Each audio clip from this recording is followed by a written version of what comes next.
Welcome to part 5 of the video series on motivation, concept, theories, and implications for managers. In the earlier 4-5 parts, we have discussed what motivation is, what are the implications for managers, why it is very important for you as a manager to learn it. We have discussed the process, we have discussed the content theories of Abraham Maslow's, Frederick Herzberg, McClelland's need theory, and Aldelfer's ERG theory in the earlier parts. Now it's time we move on to the next category of theories, basically process theories. These are process theories which help you understand how do you go about actually implementing those particular motivation concepts. In the earlier content basis part, we had found out what are the ingredients which compose motivation. Now it's time to find out how these can actually be implemented by the managers. That is the base of the process theories. Now starting the process theories, will have the first process theory as Room's expectancy theory. Room's expectancy theory is basically meant to understand what drives human behavior. Everybody in life is chasing, everybody in the sense a worker in life or in the company is chasing a particular dream. He is expecting that he's expecting a pay rise, and because he's expecting a pay rise, an increase in his salary, he keeps on working hard. So people will choose how to behave in a particular company depending on the outcome of the particular behavior. If they are expecting that they are going to get a promotion this year, they will work very hard. But if their expectancy of the promotion is not high, if they know that the promotions will happen only after 5 years, just imagine, why do people work more in a private company? Because they know that at the year end, if they work hard, they will be getting a good amount of bonus. But in a government company, similarly, they will not work hard because they know that promotions are automatic in nature. Promotions will happen if you have good relations with the bosses and the seniors, and promotions will happen only after 5 years. So that will automatically decrease their performance behavior. They will not perform good in a government based setup, or in a setup where promotions or things are not very clear and may take time. So people behave on the basis of the outcome that they are expecting, and that is what Room pointed out. Room's in his theory said there are three factors which affect the motivation of an individual. First one is the expectancy, how much expectation you have of the outcome. Goals are too difficult, there are many factors out of the control, they are unlikely to give a full effort to each and every day. Past experience, self confidence, and how difficult you think the goal is to achieve. Suppose I take the same example. You have a particular contest running for your employees. Get me 500 accounts and I will give you 1 lakh as the reward for your employees. This is a contest that you're running for your employees, 10 employees. Now out of that, one employee may think that yes, this is a very lucrative particular offer, but I will not be able to achieve this 500 account numbers. So in that case, his expectation of the reward is very low, so he will not be motivated, he will not be running to that particular goal. So when you are giving a particular, you're framing a particular motivation offer, then you have to ensure that you meet the expectation levels of the employees. You have to keep the contest, you have to keep the number of accounts to a particular limit that the worker feels that that is an achievable number. Once you keep an achievable number, it is within the expectancy range, you will find more and more number of workers will work towards that particular goal, works towards that particular number and try to achieve it. Then the second part of this particular motivation theory talks about instrumentality. They talk about whether they will be actually get what they desire even if the promise has been made by the manager. Instrumentality is basically the belief that in spite of the claim, suppose you are claiming that 500 account means 1 lakh rupees as a reward, but in the past you have not been doing that particular, you have not been being transparent, you have not been true to your words. In spite of they having achieved the numbers thrice or 4 times earlier, you have not given them a reward.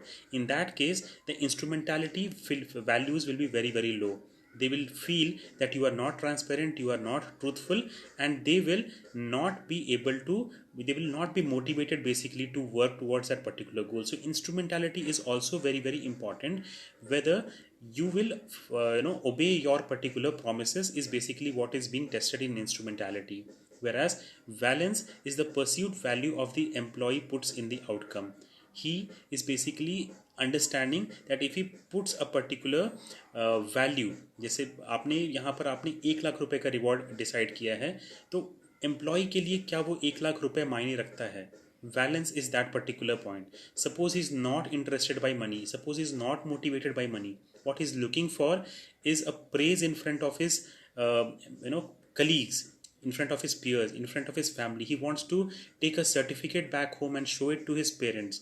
They already have, his parents have already have a lot of money, and if you're trying to motivate by money, that is a wrong metric to motivate. So expectancy, instrumentality and valence become a very complete factor to determine whether the individual will be motivated or not. Motivation is basically effort multiplied by expectancy multiplied by instrumentality multiplied by valence. That is the motivation for any individual according to valence, according to Vroom's theory.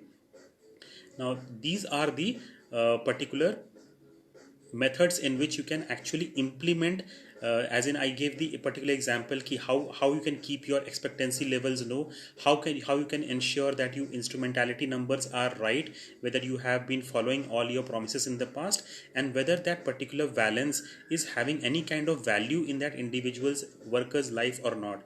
Once you combine these three and you frame your policies of the company, frame the offers of the company, frame motivational concept for your employees, in that case you will find each and every motivational tool that you develop will have a very significant result. So that is what Rooms helped us in creating good motivational packages for employees. Then we moved on to another process theory, which is Adams equity theory. John Stacey Adams basically talked about equity theory, wherein he told that individuals, human beings, always have a comparison mindset.